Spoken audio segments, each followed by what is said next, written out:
Hi everyone, it's a pleasure to welcome you all here for this Calleva event, and an even bigger pleasure to welcome our speaker tonight, Professor Daniel Freeman.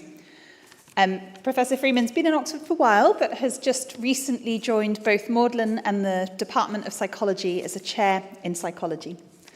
Daniel is a consultant clinical psychologist, an NIHR senior investigator, fellow of British Psychological Society, fellow of British Academy. There are many, many things. He's had his treatments very recently recommended by the NICE guidelines. He was the 2020 recipient of the British Psychological Association's President's Award for Distinguished Contributions to Psychological Knowledge. In amongst all of this and doing fantastic and groundbreaking research that really changes the lives of many patients, he somehow has found the time to write at least 11 books, I'm thinking, when I try to count. And I thought I'd just mention some of the titles because they feel very sixth week to me. How You Can Be Happy, that would be a good one. Know Your Mind, I'm going to recommend that for some of my students. How to Keep Calm and Carry On. I think we all need that via sixth week. But Professor Freeman's research really addresses a desperate need, and that's individuals suffering from psychosis and paranoia, a population with high need. And one of the things that's always impressed me with Professor Freeman's research is he doesn't shy away from the tricky, thorny subjects. He's running interventions for many different groups, including a current intervention that we were discussing for individuals at high suicidal risk, individuals with needle phobia, and his research is making a huge impact into people's lives. So I'm very excited to hear today your talk on paranoia, understanding and treating in the concept of extreme mistrust. If we can all welcome Professor Daniel Freeman.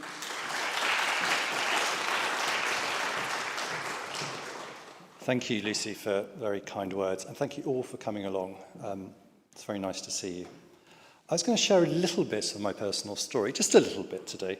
I grew up listening to the Bunnymen and the Cure and New Order, these post-punk bands, and therefore perhaps I might have been a rather brooding young student at Cambridge studying natural sciences and then specialising in psychology. Perhaps because of that musical influence, that when I moved to London to live with friends from university in the lee of Brixton Prison to work at the Institute of Psychiatry, I decided I'd better get a new jacket. And I went to Kensington Market, which was very goth-tinged, and I remember buying a jacket and even then thinking these shoulder pads are laughably large. This is really the first time I met a patient really with a mental health problem. And my first patient meeting was a home visit because the person's nurse, psychiatric nurse, said he won't come to a clinic.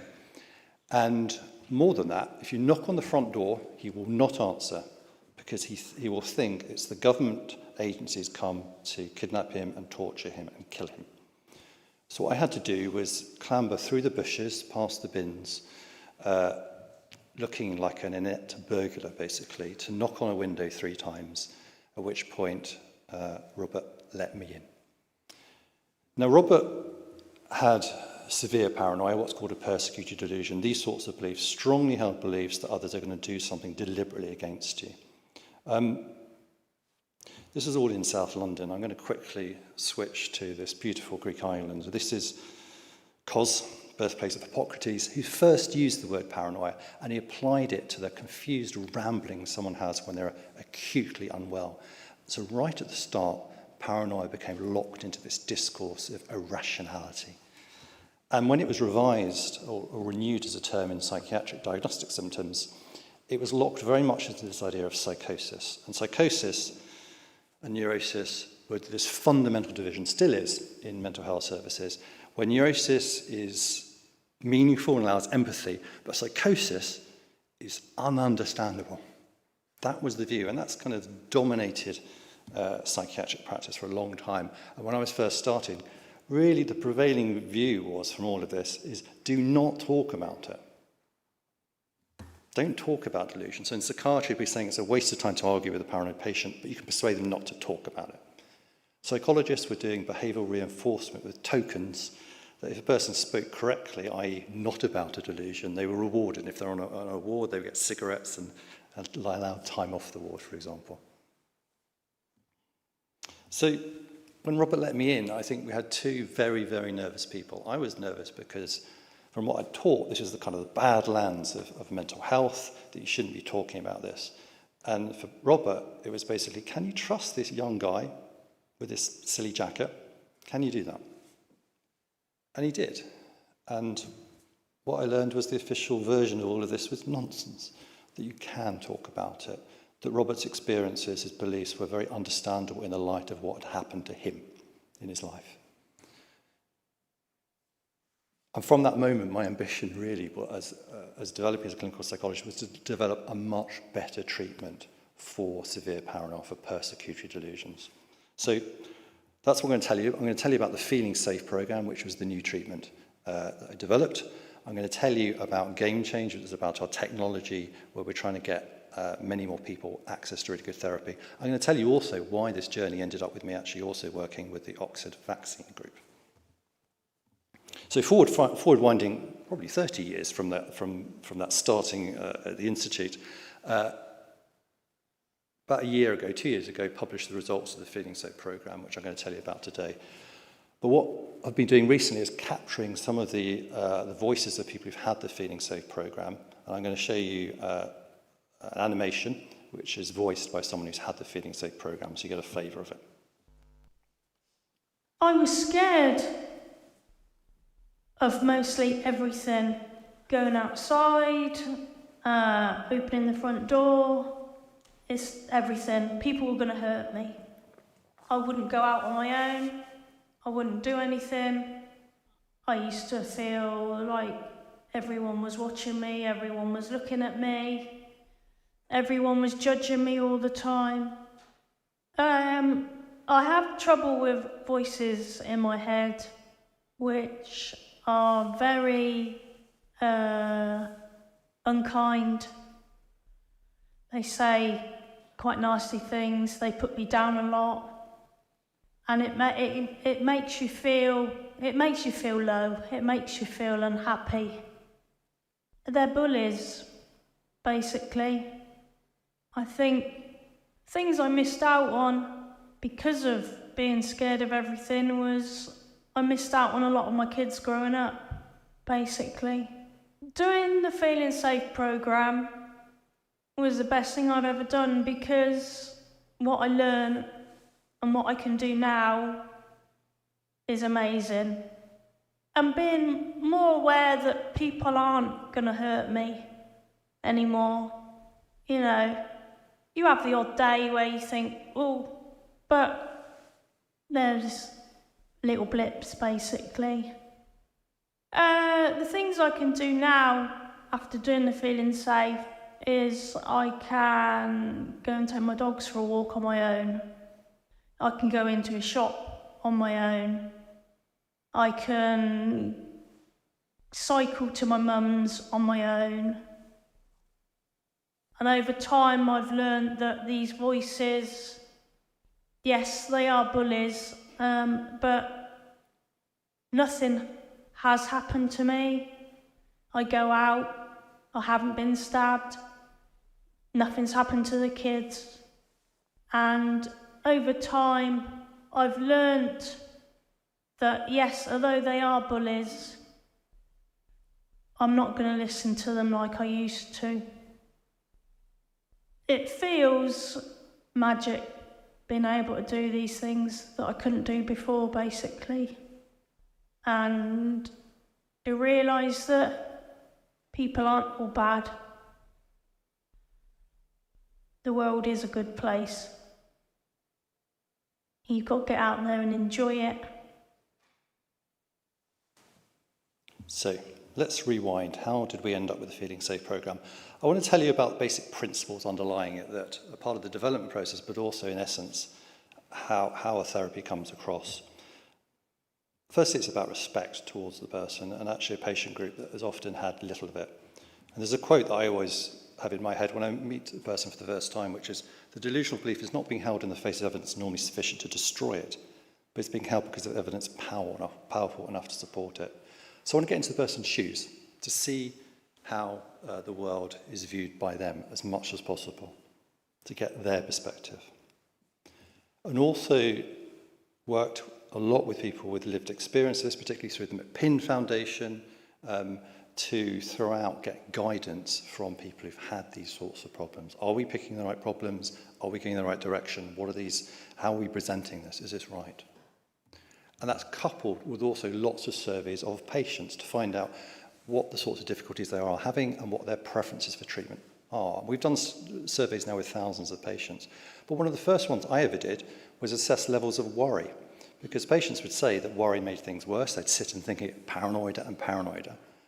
But no one had ever measured levels of worry in patients with psychosis, because that was the problem of anxiety and depression. It's remarkable that it wasn't until that survey that was the first time we measured levels of worry, which found to be comparable to people with anxiety disorders.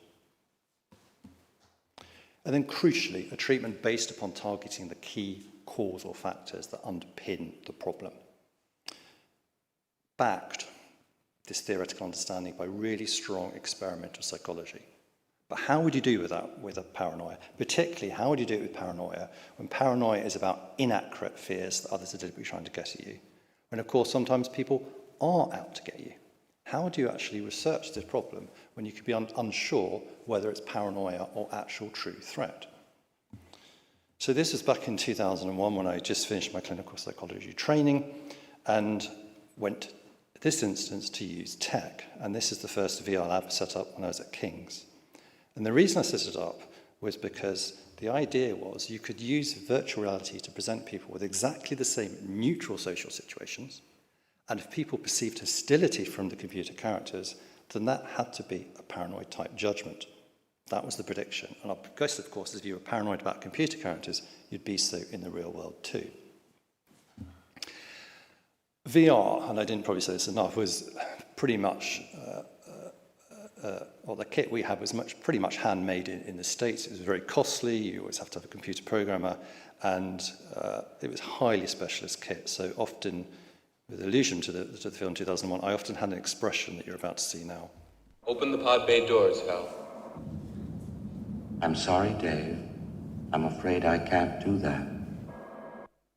Because you set it up, it often wouldn't work.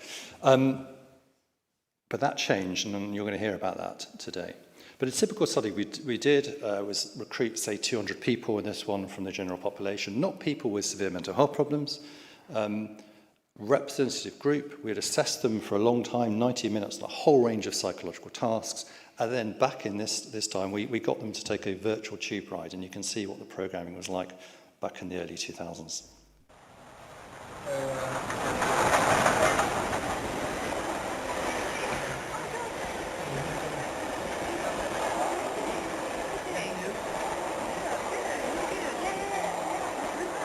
So fairly rudimentary software there, but elicits appraisals from people. So this was lots of reactions. It was nice, much nicer than the real experience. People were generally very friendly. The man in the pink jumper might have chatted me up. There were people smiling at you, which was nice, and it felt like a normal tube. But here's some comments from people who had exactly the same virtual reality tube ride. There was an aggressive person whose intention to intimidate me and make me feel uneasy. One guy looked pissed off, and maybe one guy flicked a finger at me. Something dodgy about one guy. I used to do something, assault someone, plant a bomb, say something not nice to me, be aggressive. Thought a couple of the men were stuck up and nasty. The lady sitting down laughed at me when I walked past. So there's classic psychological principles. You give people the same experience, they view it very differently. Like going to see a film and someone, you love it, the other person hates it. And when we assessed paranoid thoughts, we had appreciable endorsement. So someone stared at me in order to upset me. 3/4 of people didn't endorse that, but about a quarter did. And similarly, once you feel threatened, a lot of people not endorsing it, but 20% endorsing it to a degree. And if you endorse these thoughts about the computer characters, you also reported more paranoid thoughts in your day-to-day life. So we had an experimental paradigm to then work out some of the causes of paranoia. And in this study particularly, people felt more negative about themselves, more vulnerable. if they worried more, and if they had sort of subtle perceptual anomalies, they were more likely to be paranoid. This study was picked up by the Sun newspaper, and their headline was "Third of Brits are paranoid."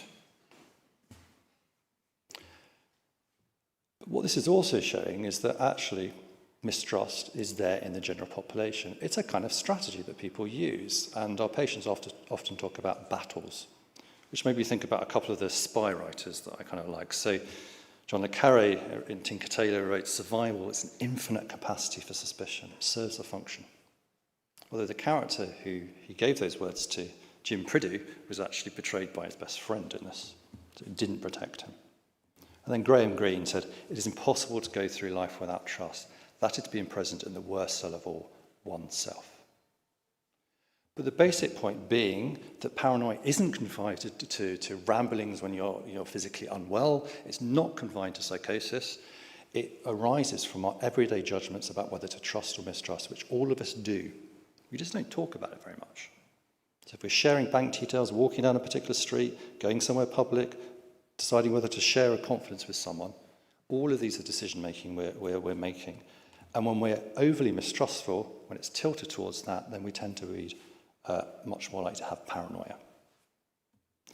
And really, the theoretical understanding for our patients, too many situations, everyday situations, people, places have been associated with threat. It's screaming danger.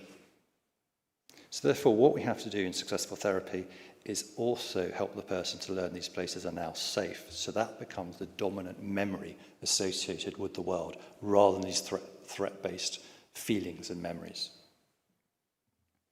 That's what we work towards in therapy, but it's hard because there's numbers of things that block this learning. So patients might worry a lot, which keeps these ideas in play and elaborates them. They can feel very bad about themselves, so they feel very vulnerable, and therefore that others could attack them. They might be hearing voices that are telling them they're going to be attacked or they're worthless. They're often sleeping badly, which is going to make everything worse. And then they put up a whole range of defences, understandably, to try and keep themselves safe. But it actually locks in place the fears, so they don't get exposed to the world anymore. That's the sort of the theoretical understanding we developed. And then to help get around this, one of the strategies we've developed, or one of the things we push upon, is the use of counterweights. So our patients typically talk about feeling unsafe, so we talk about helping them feel safe. They feel negative about themselves, we want them to feel more positive self-beliefs, not sleeping to sleeping. Voice deciding what's happening, let the person decide. And by doing that, we're not necessarily challenging where they're at, we're giving them a safe place to go to. And then gradually over time, that becomes the dominant view of the world. And that's a sort of psychological maneuver we do to help people move from very difficult places and to find their way to another viewpoint of the world. And we do that in feeling safe through 30 different booklets, work through with the patient and the therapist. In quite what we call a sort of interval training, we'll work on one of these issues, we'll help people worry less, pause, reflect, and build up their self-esteem, sort out their sleep in a very sort of intensive style, really. We get working intensely with patients because often they're feeling hopeless, and previous things, at least the patients we see, haven't tended to work. Also built into the treatment development is allowing for complexity, because most conditions are INUS conditions. An insufficient but non-redundant part of an unnecessary but sufficient condition. So the classic way of explaining that is if you want to start a fire with a match is an INUS condition. It's insufficient because you need oxygen and other things to burn. It's non-redundant because if you've got that, those will be sufficient with your fire and your oxygen and something to burn. But it's all unnecessary because there's other ways of starting a fire. The point being there's multiple causes in mental health problems, and each are raising the probability rather than singly deterministic. And therefore in our treatment, we assess a whole range of difficulties for a person, work out actually what's relevant to them, and then offer them a choice and personalise, giving control to people. And then there's rigour in how you deliver therapy, but also in how you evaluate it. This is the trial published in the Lancet Psychiatry, Testing Feeling Safe, published 2 years ago. We tested it with patients who had persistent persecutory delusions, the severest paranoia, that hadn't responded to other treatments. And more than that, we tested, is it better than just having a very good relationship with a therapist and talking with them? Is it better than non-specific therapy? Is it actually not just a therapeutic relationship that's important in change, but the techniques you use? And previously, there'd been no therapy for psychosis, psychological therapy, that had been shown to be better than any others. So we did the hard test of comparing feeling safe against a really good befriending from the same clinical psychologists. Therapy was provided over 6 months. There was an assessment 1 year later. We have very high follow-up rates. This is a blinded trial. This is high rigor in what we're doing. And what we showed is really large treatment effects in reducing persecutory delusions, not only by the befriending, by the therapeutic relationship, but above that with feeling safe, a much better effect size as we talk as trialists about, a really large treatment effect above other type of psychological therapy. And in fact, what we got for a group who hadn't responded to previous treatments, most of these patients are all on medication, 96% were on medication, half of them had recovery in that persecutory delusion. Another quarter had benefit, another quarter didn't show any benefit. And in our work, we don't just look at outcomes, we look at mechanisms. Did the treatment work in the way we intended it? What's called mediation analysis. And in a sense, yes, we're getting all those sorts of things we're pushing on, and worry and self-confidence and sleep. If you can change some of these things, that leads to the change in the treatment. So what we see with feeling safe is the largest treatment effects ever seen for persecutory delusions by taking this sort of approach. But what we're focused on at the moment is actually how can we get more control with patients and accessing it, using it rather than relying on the highly specialist clinical psychologists in our team here in Oxford. Can actually we cover more? Because there's a lot of causation, a lot of different factors feeding in. Can we actually do more? And can we actually widen who can deliver this to other staff groups with less time? And that's why we've been working on Feeling Safer, which is our guided online 6-month program, which this year we've been working hard on. We're still working on delivering it and programming it at the moment. But we've done a lot of focus groups with people with lived experience across the country to try and really lean on what's great about tech, but also compensate for the things where it's not so good at. And we're going to be trialling this from the end of next year with about 500 patients with persecutory delusions, testing. Does it work with CBT therapists? Does it work with peer support workers? Does it work with more junior graduate psychologists? And that's one of the reasons you saw an animation earlier, is because we want to put a lot of the lived experience directly into the program. So I'll give you another one of our Feeling Safe animations that's contained within the program. It gives you another idea of what paranoia is like and how it can become overcome. So, yeah, I was housebound. I missed out a lot of family events. The thing is, purely just paranoia. I felt unsafe in my home. I felt someone was going to break over the fence or try and burgle the house or attack my mother. It would play in my mind 24/7. Lost contact with so many friends that they probably wouldn't talk again. Each session, I learned a lot. Got a lot of advice, a lot of knowledge and wisdom taken in. It changed dramatically when I was advised on safety and reducing stress and anxiety and calming down, and at the same time being advised and like rewiring my brain to, feel safe and understand why there are reasons why I should feel safe. And I kind of had a bit of an epiphany in my mind where I thought, I'm around so many people, I don't feel angry or paranoid. I actually genuinely do feel safe. So it's just taking the advice in, work on it, remembering it, have a routine, building routine, being active, doing some exercise, doing some weights, or some cardio.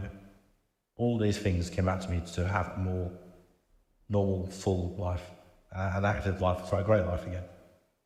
I feel genuinely inside, I feel very, very happy. And the sixth key part that helps in the design of treatment, and is one always to keep in mind, is simply to work with fantastic people. And these are just some of the people David Clark's here today, who's been involved with this, Thomas Kabir, who's up there as well. But I could have had several slides showing all the people who've been so important in developing this work.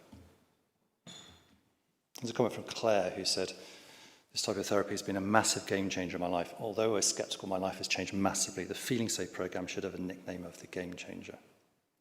Now, I say that because that's the segue into the sort of next bit that I want to talk about, which is about the technology. And really, just to reiterate, as a clinical psychologist, what my ambition really is about producing really powerful treatments and getting them out there. Exactly what David has done for conditions such as anxiety, PTSD and other conditions. And what I like about virtuality is it pushes on both those elements. It's a very therapeutic medium. Or because you know it's not real, that allows a psychological flexibility that you can do things differently, react differently, make new learning. So it's inherently powerful. You can do stuff in VR that you can't do in the real world that could be therapeutic. So actually there's a potential to improve some of the effect sizes and you can make it very engaging. And then crucially, to get it out there, the idea is that actually with the new tech now, and it is consumer kit, the kit that I showed in the beginning cost £60,000 20 years ago. The kit we've got now for £300 is better. And our idea really was, well, can you automate delivery of what's very popular and also therefore make it affordable for services? So when Oculus was developing their headsets around 2016, the first thing we tried to do is, can you actually automate psychological therapy in VR? So we developed our first virtual coach. It's a pleasure to meet you. You'll have noticed the screen hovering around. It'll display information about what you're doing and help you track your progress. In this program, you're going to try a series of tasks. Each session should last around 20 to 30 minutes. Now, VR has been used long before I did in mental health. The first pub report was in 1994, but it was always with a therapist and the VR users as an adjunct to it. But the first was actually used in treatment of fear of heights. So in homage to that, we developed an automated treatment for fear of heights. Take as much time as you like to look around. You'll find there's something happening on every floor, right up to the very top of the building. Not to mention our floating whale, Wilbur.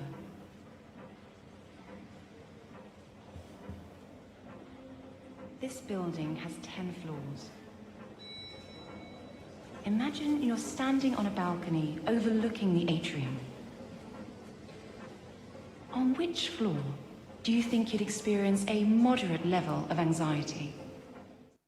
So you can choose which floor to go on, and there's a range of tasks, and tasks that you wouldn't do in real-world therapy, such as rescuing a very mournful cat.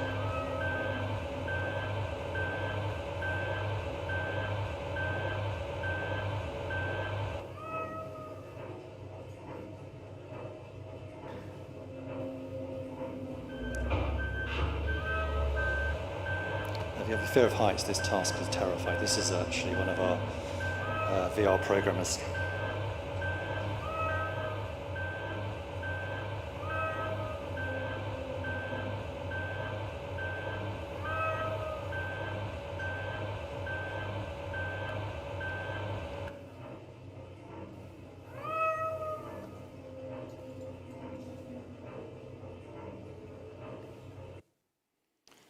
The cat can be dropped, and if you did, that's a catastrophe.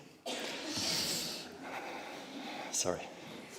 We tested it with 100 people with fear of heights, often for about 20 years. The effects were enormous. The average reduction was 68% in fear of heights. We took videos of people before and after this treatment, and I'll show you a couple of those. This is before. This chap was asked to go and stand by the balcony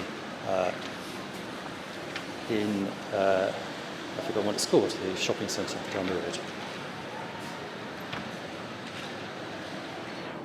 As you can see, it's just too anxiety provoking to go and stand by the height.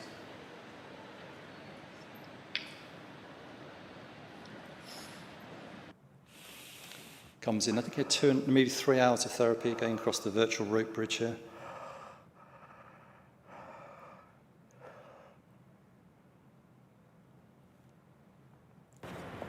This is after.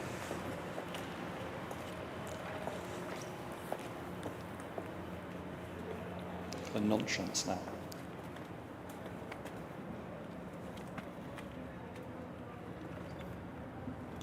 This would have been simply impossible 3 months ago.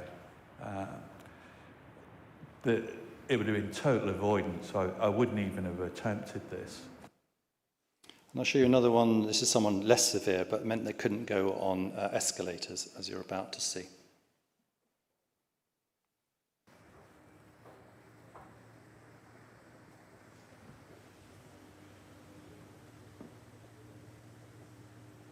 Yeah, see, I can't do it. You've now completed all the tasks on this floor. The VR therapy in one morning. Do you feel safer around heights than you did when we first arrived on this floor? Yes. This is fine. I can't believe it. It's really, really weird. It's fine. I don't even need to hold on. That's so weird. The power of psychological therapy when you get it right. But the aim was really to show that you could automate therapy in VR. Our main project following from that, really where we want to make the real breakthrough really, is in terms of what was called Game Change, started in June 2018, where we wanted to actually provide automated psychological therapy to people with psychosis, to get it into services in order to provide psychological therapy for a group who rarely gets it. This has been a project where we wanted to go from not having a VR treatment to implementation in 3 years, which is a speed of a pace of change that is rare, which means it's involved a lot of people. About 100 different people were involved in Game Change. And our target really was the agoraphobic withdrawal of many patients with psychosis. They become housebound because of fear. It might be voices saying stuff, it might be paranoia, or it might be just social anxiety about being outside. So people withdraw, stay inside, which is bad for their physical and mental health. Some of the patients says, I was very wary about going into certain situations, going into crowded places, cafes, buses, anywhere there was a lot of people. I was very suspicious of people. I was always worried they're out there to harm me. I avoided people as much as possible. It was isolating. So Game Change is an automated VR treatment supported by a peer support worker, or an assistant, or a CBT therapist. It's a medical device. We certified it. It's 6 VR sessions going back into everyday situations, such as going to a local shop, going to a bar, getting on the street, going to doctor's surgery, and each of those has different levels of severity, so the person gets a chance to practice. This is programmed in 2018, 2019, and our virtual coach was updated. Welcome to Game Change. I'm Nick. I'll be guiding you through the programme. It's great to meet you. The activities you'll try in Game Change are all designed to help you feel more confident, safer, and in control around other people. Before we get started, let's introduce you to the virtual world. And so as many of our patients are housebound, they got chances to practice leaving a front door. Once again, I'd like you to open the front door using the handle. That will take you out onto the street, and then you'll wait a few minutes for a taxi. It's the same street as before, but you'll find it busier than usual, and I won't be there. So it's a challenging task. But you're more than capable of doing this. If you doubt it, think back to all you've accomplished already. This is another chance to test out your fears, build your confidence, and find out how safe you are. Are you ready? Remember, start on the glowing footprints.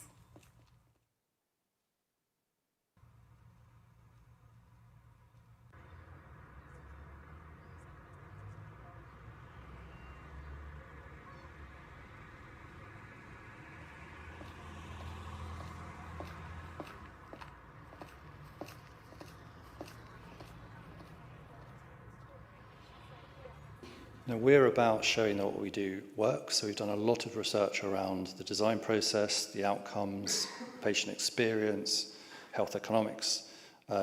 because also if you can automate treatment and you show effects, you can be much more certain that this is going to replicate for other patients. We published last year the main Game Change trial with 346 patients with psychosis. And really we wanted to show is can this 6-week treatment, very brief, lead our patients to actually avoid less and get more out into everyday situations. So allowing them to progress through this hierarchy, basically standing outside the home, walking down the street, being in a busy street, all the way to going to a local cafe. So a range of real sort of concrete tasks to re-engage our patients back into the world. Does it work? Yes, we've got significant changes in avoidance and distress in the real world. Did it work how we expect it should work through mediation of reducing fear cognitions and reducing defenses? Yes, it did. And importantly, who did it work for? And actually, the people it worked for were the patients with the severest avoidance, the patients with the severest psychotic experience, the severest depression and anxiety. For those patients, there were large or moderate effect sizes at the end of treatment, but 6 months later, there were large reductions in avoidance too. So what's fantastic here is tech that works for the patients with the most severe difficulties. And by getting out and about, our patients' paranoia also significantly reduced. It reduced at levels that are seen with typical psychological therapy after 6 months of work. But always the best way to hear about therapy is to hear from someone who's had one. So I'm going to show you a video of someone describing their experience of Game Change.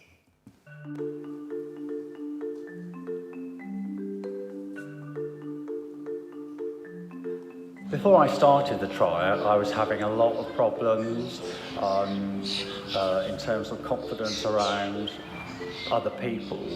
I was very wary about going into certain situations, such as going into crowded places, and that could include cafes, buses, anywhere where there were crowds of people, because part of my mental health problems involved being very suspicious about people and what they intended to do, because part of my psychosis was that I was always worrying that people were out there to harm me, and for that reason I shied away from being in social situations as much as I could.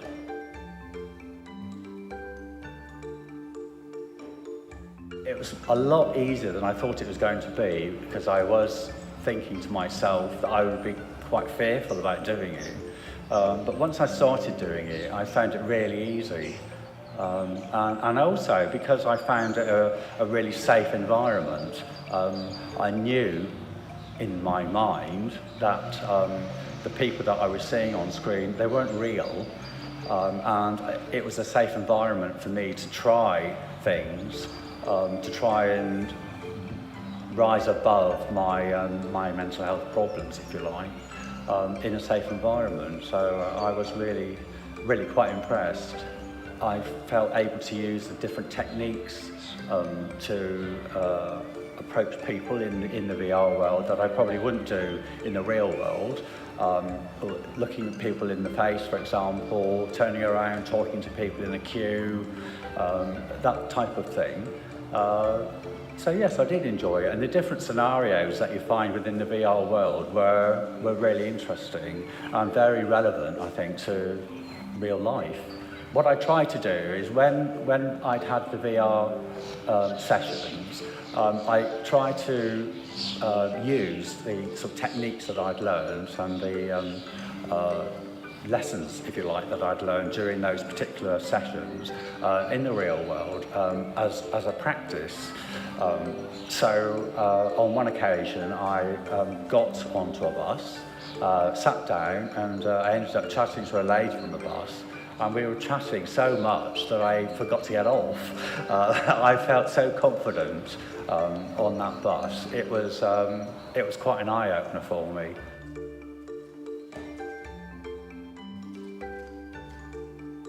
If anyone has the opportunity to do the virtual reality therapy, I really would recommend it, because it's made a whole difference to me. It's changed my life, I suppose. After 7 years of illness, for the first time in a long time, I do feel so much better. Really, I suppose, putting to one side the anxieties that I've had for so long, I've been able to make eye contact with people more without feeling really anxious. I've been able to walk down the street without worrying about anyone walking towards me. I'm now able to go into a cafe. I'm not able to sit inside one as we speak because of the COVID regulations, but I do feel confident in going to a cafe to buy a coffee. I feel much more confident about going on a bus than I was before. And simply just walking down the street, I just feel so much more confident than I was. It's called Game Changer, and it really has been a life changer when I've done the therapy. It's been marvellous. And as Lucy mentioned yesterday, it was approved by NICE, Game Change for use of people with psychosis with severe agoraphobic avoidance, the first time that VR therapy has been recommended in the NHS. Now, the Game Change trial began in August 2019, where what we were trying to do is get people who were very withdrawn and staying inside, outside into real-world situations. And in March, a few months later, we were all told to do the opposite. We had a national emergency, this type we haven't seen since the Second World War. That was quite tricky doing Game Change trial at that point. That was quite challenging conditions. But of course, what was also noticeable around that time was that there were various conspiracy beliefs going on. In the first months, there was conspiracy beliefs about 5G and about Bill Gates, anecdotal reports, but obviously quite alarming, probably quite rare beliefs, we were thinking. But signs of trust failing. And even in Jericho, where I was living, there were signs going up around the neighbourhood. And right at the start of the pandemic, myself and team wanted to see, well, is anyone actually believing these conspiracy beliefs? And if they do, does it actually matter? I was really expecting maybe a small percentage of the population, a few percent, to endorse this. So back in May 2020, we did a survey with 2,500 people representative of the English population in our first ocean study. The data arrived to me at 7:30 on the 11th of May. It kept me up most of the night because the results were very surprising, but I submitted the paper by the following day because I thought these results were important. We assessed 30 different types of conspiracy beliefs, but I'll give you a flavour of my unsettling evening as I was going through this data set. So, for example, the virus is a hoax. 80% of people weren't endorsing that, but 20% were endorsing it to some extent. There are even greater rates of endorsement of the item that the spread of the virus is a deliberate attempt to reduce the global population. And if you endorse one conspiracy belief, you're more likely to endorse another, regardless of the content. If you believed it was a plot by environmentalists, you were still more likely to think it was a plot by globalists, showing, I think, that the content didn't matter, but the sort of general antipathy to authority. Only half the population were free of any conspiracy thinking around COVID when we did this survey. And of course, it was also linked to pre-existing conspiracy beliefs, for example, about vaccine safety, the terrible misinformation about autism injections, for example. That still is there in a proportion of the population. About 20% of people are believing that there's cover-up in vaccine safety data. And another quarter are kind of sitting on the fence. They're not sure. So it's all really kind of concerning levels of belief in these conspiracy ideas. But did it matter? Well, the answer from our first study that we did then is, well, yes, because people endorsing conspiracy beliefs were saying they were less likely to stay home, less likely to not meet with people, less likely to keep apart, less likely to wash hands, less likely to do the contact tracing app, less likely to wear a face mask, less likely to take a diagnostic test, and we're also saying that if there was a vaccine, they'd be less likely to take it.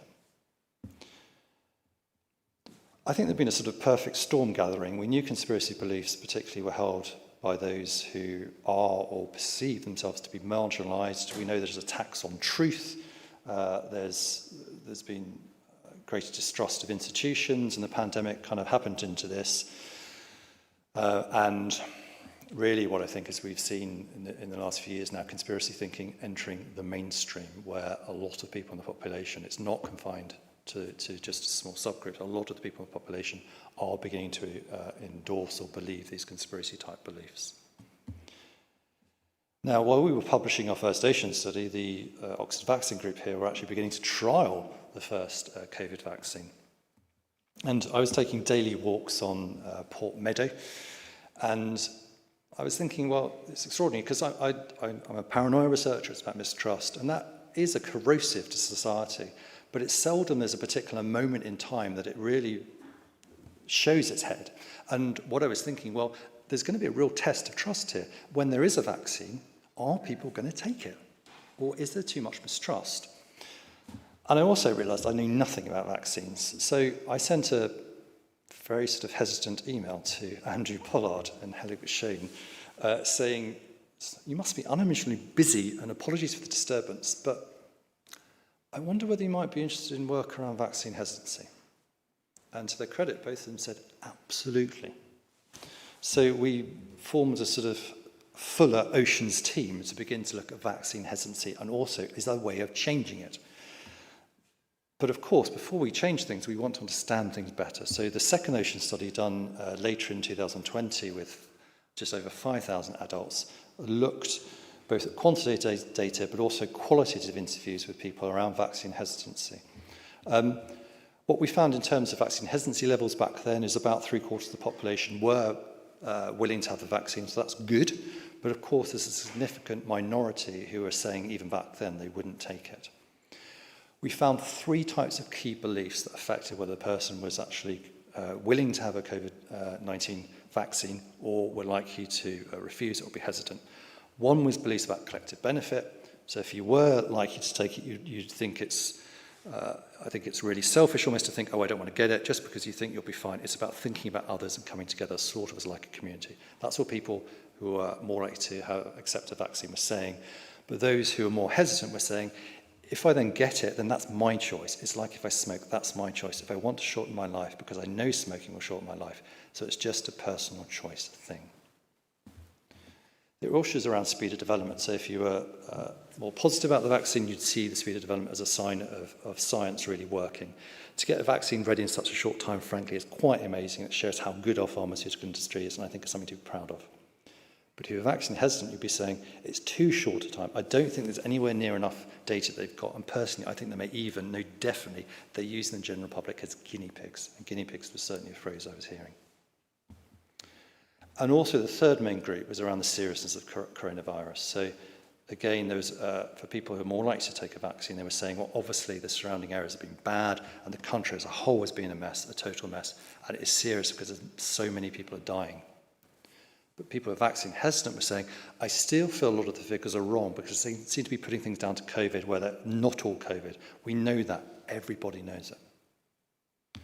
And what our modelling from this data showed that vaccine hesitancy was certainly placed within these 3 types of beliefs about belief whether or not there's a collective benefit or the seriousness of it, and concerns about the speed of development, but also set in this wider kind of soup of mistrust about negative views of doctors, thinking that actually doctors, for example, look down on them, reporting negative NHS experiences, reporting a whole range of other conspiracy beliefs, and also what's a need for chaos, a sense of wanting to bring things down. But also at the same time having a less positive experience with doctors and medicine and the NHS, or even with the GP. So it was sort of these particular beliefs about COVID vaccine are building on this other longer standing experience and interaction with health services and authority, I think, really. But we did this in order, well, is there a way we can reduce hesitancy? So Oceans 3, which we conducted just as the vaccine was emerging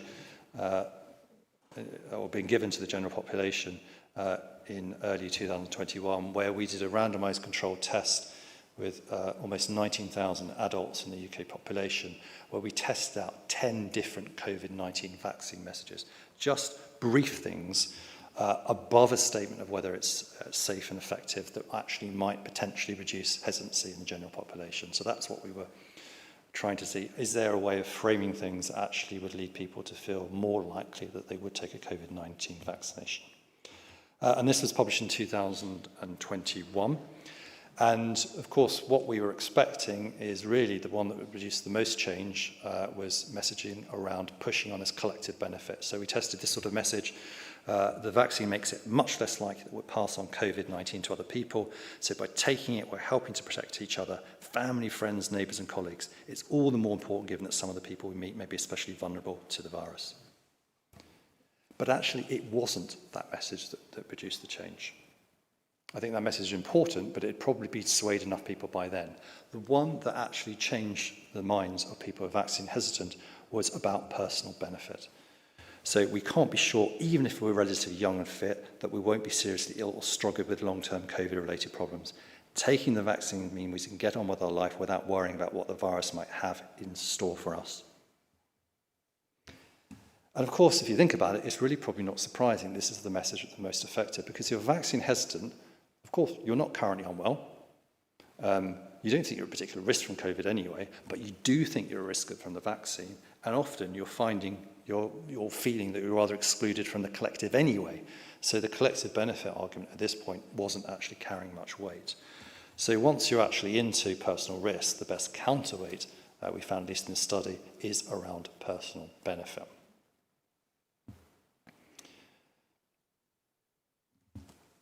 From as you've seen, I really started off seeing people with clinical paranoia where it was at severest, and that's where everyone thought paranoia resided. But of course, through these studies, the last 20, 30 years I've been doing, it's very clear that paranoia is out there in the general population. And actually, increasingly, what I think is that it's an absolutely vital but invisible national infrastructure that we've got to pay more attention to. We see it, obviously, acutely during crisis, like the pandemic, but of course, it has other influences too. I want to finish the last couple of minutes on a different form of mistrust, not an interpersonal one, about an inanimate object, because what we did in the ocean studies actually is a lot of individual interviews with people about how they're making their decisions about vaccine hesitancy, and it was fascinating to have hour and a half conversations with people about their decision-making process. But what I was certainly hearing in a small proportion of people was actually one of the reasons they didn't want to get a vaccine was because of needle fear. So we built into the later Oceans 3 a national study around injection fears and COVID-19 vaccine hesitancy.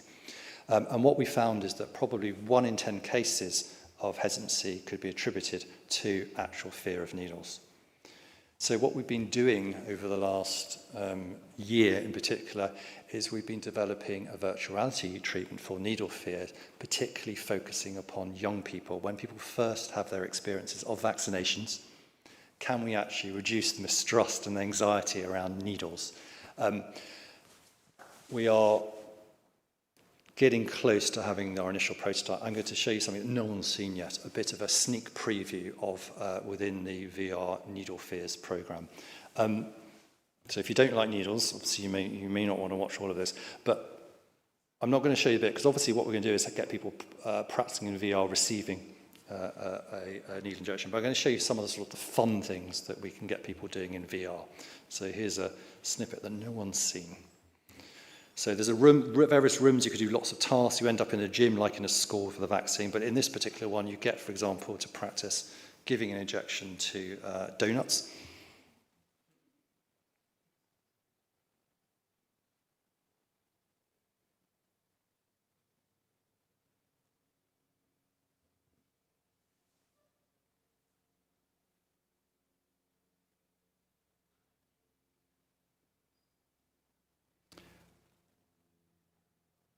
And one of the next tasks, which is not fully realised yet, but it's the early stage prototype, is that we're going to have some unwell penguins, which people will be able to reinvigorate with a cure.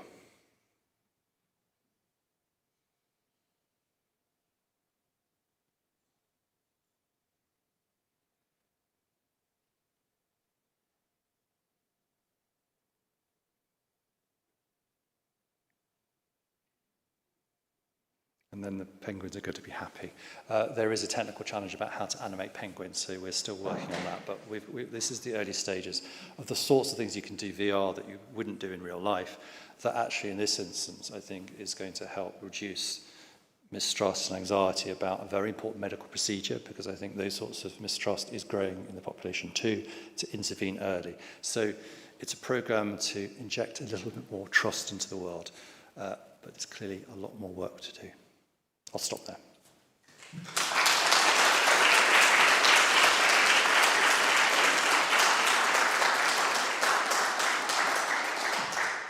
Thank you so much, Daniel. Do we have any questions? We have a microphone here and we will go round in the audience. I'm sure there are many.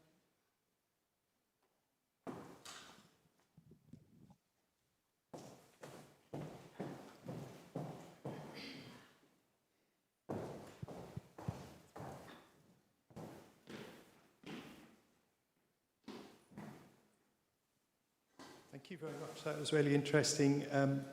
In terms of the treatments that you were talking about earlier, like the game changer and so on, so is there a way that you could prevent those people getting to that stage? And maybe you could say a bit more about the causes, that because you sort of suggested at the beginning that it was maybe rational thoughts that were leading them to that point. So is it that a lot of them have actually suffered harm from people in exactly those situations? Or is there something else that means that for a subset of people, just the kind of minor things that everybody faces every day add together to lead to that kind of experience? Brilliant questions. Yeah, so the firstly about actually what about preventing these sorts of problems in the first place? So what's interesting, there's a historical story here in a sense, is that when psychologists were first trying psychological methods with people with psychosis, the people they were trying with first were people where everyone else in the team, a psychiatrist, was saying, our treatments aren't working for that person, it's okay for you to talk to that person because we've run out of options here. And of course, also what was quite good then is that if we could show change in those individuals, that began to change the wider mindset around psychological therapies and psychosis. But actually, in terms of our studies and who we end up working with, because psychology is not the first line treatment generally for psychosis, we've always tended to work with people it hasn't worked with so well. But of course, what our clinical experience is actually, of course, if you can work early with people, then probably we'll get better change. We'll get speedy recovery and less long-standing problems. We are doing some work around that. Felicity Waite and my team has recently finished a trial that's published treating sleep problems in people who are ultra high risk of psychosis and showing you can treat the sleep problems. It's looking like it's reducing psychotic symptoms. And what, of course, we hope to show in a bigger study is that may prevent actual people transitioning to more severe problems. The sorts of techniques that we use are often those that are just good for anyone's mental health. They are common sense interventions to reduce worry, improve sleep, build up confidence. There's some specifics around the delusion itself, but some are basic, very good psychological health. And I'm sure the earlier we can do that, the better. But at the moment, really, the clinical need is focused on those in services who haven't responded to current treatments. That's where we're based. But of course, there's a lot of work we could do about prevention. You also raised about causation and about often it feels like a rational response. There's no doubt if people treat you badly, that's going to skew how you view people. And when people are treated very badly, then that's going to have longer lasting effects. And sometimes there's a very direct link you can see in some patients.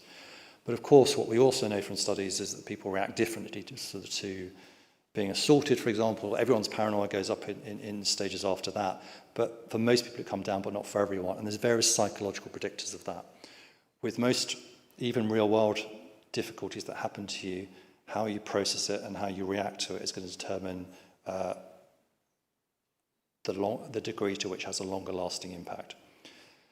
One of the things, of course, is that is clear is, of course, the world isn't always safe, and that we're always deciding actually, what's a safe thing to do and what defences do we put up. There are obviously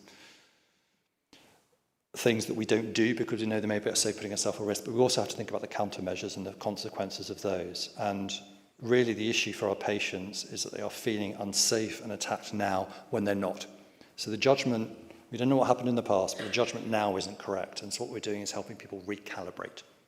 And that's where we're at. But there's certainly a link, not for every patient, but often our patients had bad things happen to them. And it's understandable why they're being suspicious, but actually it's stopping them leaving the house, it's stopping them to go on the bus, it's stopping them going to see their children, a whole range of stuff, so it's time to recalibrate. The causation, what I think is, well, a recent study just published a week ago looked at 31 different psychological and social factors linked with paranoia. And each of them were linked. And we did some modelling showing that we could explain 2/3 of paranoia in the general population through a dozen different variables. That included experience of discrimination, but it also included the worry, it included having perceptual anomalies, it included having voices, a whole range of things. So I think it's about a number of factors coming together. I think in essence, there's a spectrum of paranoia in the general population. Many people have a few paranoid thoughts, a few have many. They tend to be more in the clinical end. And in terms of why you end up at different stages of that spectrum, I don't think really there's much evidence for qualitative differences in causal factors. I think you just often have more of those factors. The more negative views of the self, the more worry, the more sleep disruption, the more things you have, the more likely it's going to push you in that direction.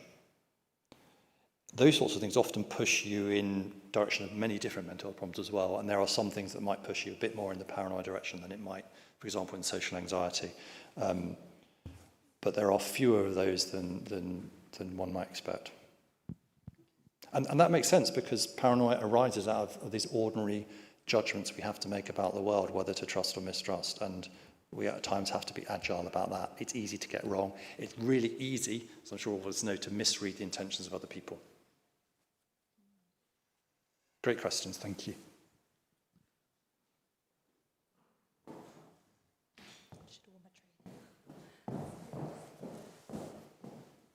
Thank you so much for the very interesting talk. It reminded me of one patient I had in a psychiatric ward who we thought had persecutory delusions, but he was also a politician and we couldn't verify his claims. And I was wondering if that is an instance where you think the VR could be used as a diagnostic tool or what is recommended. And also, when does a conspiracy theorist become paranoid? And how do you judge that in a clinical setting? Yes, lots of things. So conspiracy beliefs are certainly associated with paranoia, but they are separate. All our analysis suggests they are separate phenomena with some similar causes, but some differences. And obviously there is a content difference in terms of conspiracy beliefs are seldom about targeting a single individual or family, which you get more in paranoia. But the evidence suggests they are related but distinct. There isn't a lot of work on what predicts one and not the other. The point about actually some people you don't know, or in fact some of it is absolutely bound to have happened, is right. And when I first meet someone, I'm listening openly. By the time they see me, the chances are some of it is wrong, but I'm listening out for it because, of course, many of our patients are in adverse environments. If they step out their door, there are drug gangs or whatever there who actually, will do things to them. So, when we do home visits, it's often revealing. The issue for us is finding where it's become excessive and where it's stopping the person doing what they do. And the only way to then find out is to try it. And we will often be alongside our patients, going to places to find out what it's like. And equally, we can go out, we can go to a place, we can go to a town with a patient, and a fight breaks out in the street. That's happened. Bad things happen. But actually, it's then processing that and putting that in context with the person. But in the end, and I think good psychological therapy is about directly finding out.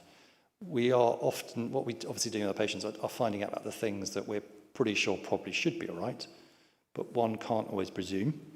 And of course, sometimes, when you're feeling very paranoid, you're going to act differently, and you might be spotted as apart from other people that elicits different reactions. So there could be cycles going on. But for us, it's clear that things have got too skewed. And actually, in our latest survey in the population, we've also looked at these standard paranoia measures, but also looked at the degree to which people in the population are saying that their fears have got too much. And there's a really strong correlation. So actually, the people reporting that others are against them are also saying, I'm thinking it's too much, it's got out of hand. But also what we do is, and certainly in the therapy work, is we're not going over disputing the past. We weren't there, we don't know what happened. Let's find out now. Let's find out how things now. Maybe things have changed, maybe you're safe now. So we go and find out. So therapy is a learning experience. Thank you. Thank you very much. I had just a quick question about, has there been any cross-cultural validation of these VR therapies? For example, have you tested it outside of the UK? Do you have thoughts about barriers to the intervention maybe being effective in other cultural settings if you haven't tested it? Yeah, so it has been, for example, tested in Hong Kong, and so the results there. I can't talk about the results at the moment, but we're not worried about that. And I think also because, say with Game Change, the mechanism is pretty clear. There's an anxious avoidance. It's about going back and relearning about the world. And I think that's pretty fundamental. You obviously localize by language, by the look of the place and things like that. So from the evidence I've seen in general in psychological therapy, suitably adapted seem to work across the world. And I'm sure that David's work has found that too. Clearly, the degree to which it will need adjustment depends on what you're working on, but I think the anxious avoidance stuff, I think, is such a sort of basic mechanism that I think we're okay on that one. Some of our self-esteem work, one imagines, so we're doing some stuff in the Phoenix project where we're working on people's positive self-beliefs, which I think may have more degree where we may have to adapt. In terms of implementation, that's a whole story. That's a whole other world of creating change in services. I'm increasingly inclined to think it isn't really about the tech. It's not necessarily about the tech. It's changing systems and services and setting them up to do something new. And that's the challenge. We're at the early days of that. The nice early value assessment on Game Change will be very helpful there, but we still have a lot to do. As part of that, we have to do new evidence generation, but creating change in healthcare systems is a significant piece of work, and that's rather separate, I think, from some of this trial type work.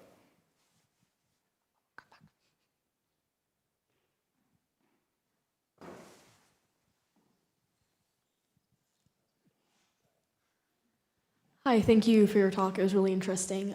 So my question is, in one of the initial animations that you showed us with the woman talking about her experience, she said that she still had those negative self-beliefs through voices. So the positive effect of the therapy, was it because of the treatment as usual when it comes to targeting the hallucinations? And then the positive effects were more for being able to take action in the world rather than the hallucinations? No, actually what we work with the voices really, and that happened with that person, is that voices are often doing two things. They're firstly telling the person they're maybe worthless, which is making them feel vulnerable around other people, or they're saying they're going to attack them or others are going to attack them. And our patients are typically listening to and believing those voices. So they're a key informational source for the paranoia. So we, through psychological therapy and even through medication, we can't necessarily get rid of voices. We don't have that. There's a lot of work on hallucination research that I think needs to happen. But what we work on is reducing the informational value of the voices by actually enabling the person to begin to think, well, are they right? Are they always right? Should I be listening and believing them? Maybe I should be deciding what's going on. Maybe I should decide by actually testing the waters. And so what this person in that animation is showing a different relationship to the voices that's preventing the voices feeding into paranoia. But the voices aren't stopping, and for many patients, we don't have methods to stop voices. Sorry, just to follow up on what you said, if you don't mind. But in that case, it was more about her self-worth, oh, people don't love me, or whatever it may be. So in that case, you would need CBT, right? Something where you can directly talk to people and say, look, Yeah, so feeling safe is an evolution of cognitive behavior therapy for psychosis. It's CBT techniques is actually the sort of thing. But CBT isn't one thing. CBT, good CBT, is about developing highly specific theory of a particular problem and developing a treatment based upon that strong theory in experimental psychology. So CBT can look different depending on what you're treating. And what we're trying to do is develop a theory-driven CBT treatment of feeling safe. So that's kind of where we want. But we also, one of the things, we don't really talk about it being CBT to our patients because that often doesn't mean anything to them. So we're talking instantly about feeling safe. And that also means we're instantly giving an alternative view of the world up front in our therapeutic offering to people. We're using language they get. We're also highlighting from the beginning roughly where this therapy is headed. So it's about an engagement thing. So we avoid, when talking to patients, unless people want it, too much jargon. But it's a CBT approach. And actually what that person we did, I think, is help boost their confidence, partly in order for them to feel more confident in dealing with what the voices are saying. Okay, thank you. Thank you. I'm an anthropologist, not a psychologist, but that was really, really interesting.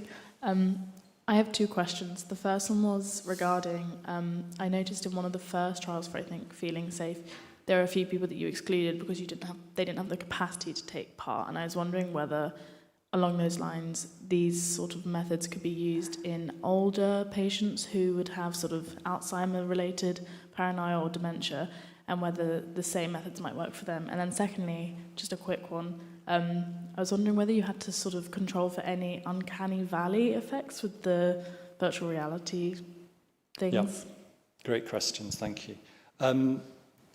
So a small number of patients were just so acute stage that actually capacity to give consent and retain information wasn't possible. But later on, we often, even people who've had that, we're able to see them later on when things have changed a little bit. There's no trial of Feeling Safe in an older adult group, but there's one of our team members that recently reported on a case study with someone, an older adult, showing very good effectiveness, but we don't have the data there. I think it should work. We've got some data around some of the similar causes there. The issue in all these things is how you adapt by whatever age group, including the work with the adolescents. So I think it's about tailoring materials, really. If there are memory problems, one is going to have to adapt how you do this to help a person retain the learning that enables them to go and do something. In the end, what we want people to do is get back into some kind of meaningful activity, because all of us are psychologically better when we do that. That's our end goal. So everything is channeled towards that. Are you safe enough to go and do some of the things you want to do? And that applies across age groups, really.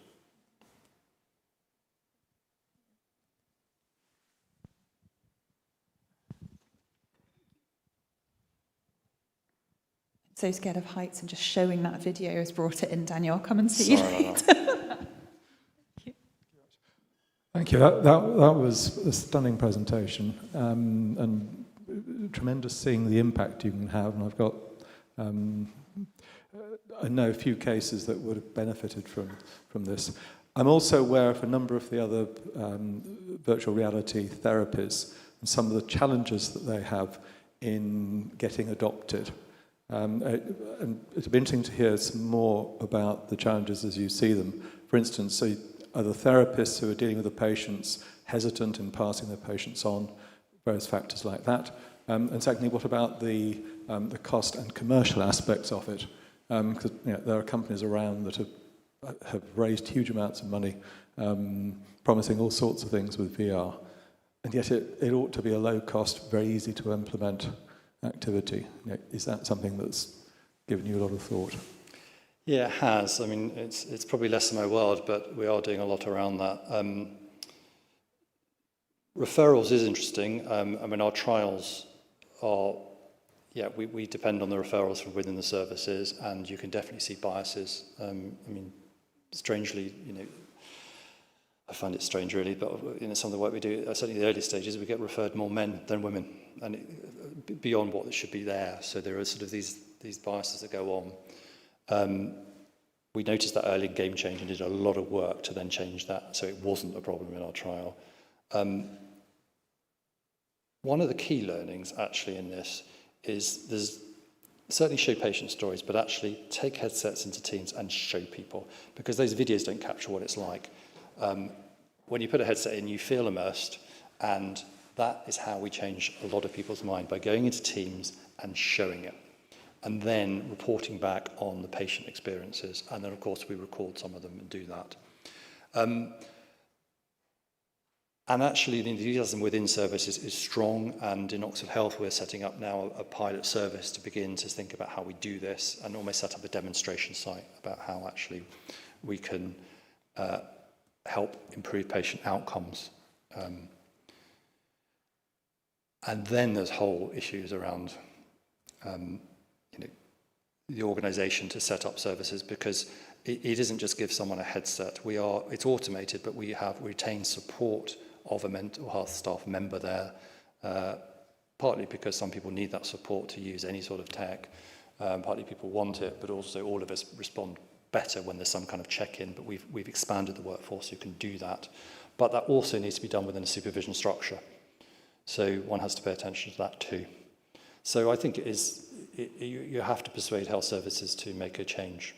And I think there is a lot of enthusiasm for game change, partly because it's rooted in the science. We've done work so hard to make sure the theory is right and the testing is good. And we've done a lot around side effects, negative effects, all those sorts of things. There's a lovely paper from the Hidden Foundation on the lived experience perspective of having VR treatments. It's very insightful. And I think probably the route is that we are in is some demonstration sites, and now through the EVA implementation data across more sites is what we want to show that actually it works and it's what people want. But it isn't there in services at the moment, so this approval is the first VR one that has been. So I think it's a whole nother lecture, I suspect, around all those sorts of issues. It is challenging, but we've had a very good backing so far, but it is still a lot so they can get it there at scale, particularly in services at the time, which are pretty stretched. Thank you.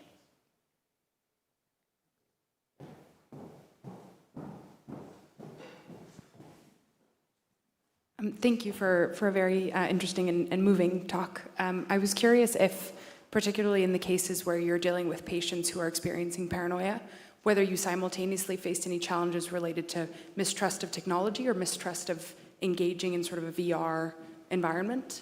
Yeah, so that when we first started, that was the issue. So people were really worried that everyone's become paranoid about the kit. But that didn't happen. And that's partly because we explain everything. And actually, our patients felt hugely valued to get a go at a state-of-the-art tech that most people around them hadn't had. So all our data is basically saying patients feel extremely valued by having this, and then they talk about it with family and friends. That's not to say that that wouldn't be true for a small proportion of people. I think there are, but they're just not going to sign up to try VR in the first place. So what our side effects data shows, we've not found, at least at this stage, any serious adverse events. There are more milder reactions in a small proportion of people feeling a bit claustrophobic with a headset on. Sometimes there's some lingering worries around, but that's not affected uptake of psychosis. It's not been predicted by severity of mental health problems, and it's not affected outcomes. But that's partly because the whole treatment was designed very much with people with lived experiences. Not to say that you couldn't have VR treatments that could cause problems, which we'll have to measure it. But with all these things, actually, when you just make sure you explain stuff, patients get it. And actually, when it's consumer kit that others haven't had, they actually really appreciate it. So this is definitely the most popular intervention. But when we first started, that was the issue. We had to have these protocols where we do an assessment directly after. I think we had to call people an hour later, then later that evening, the next day, 2 weeks later. So we did a lot of hard yards about showing actually our patients are fine about it, because we explained. We would have the kit, we'd explain what the sensors were, and I think that's always the same in dispelling actually mistrust, is explaining clearly for people. Thank you. Do we have any final questions? In that case, if you all join me in thanking Professor Freeman for what was such a brilliant talk. Thank you all for coming. Thanks very much.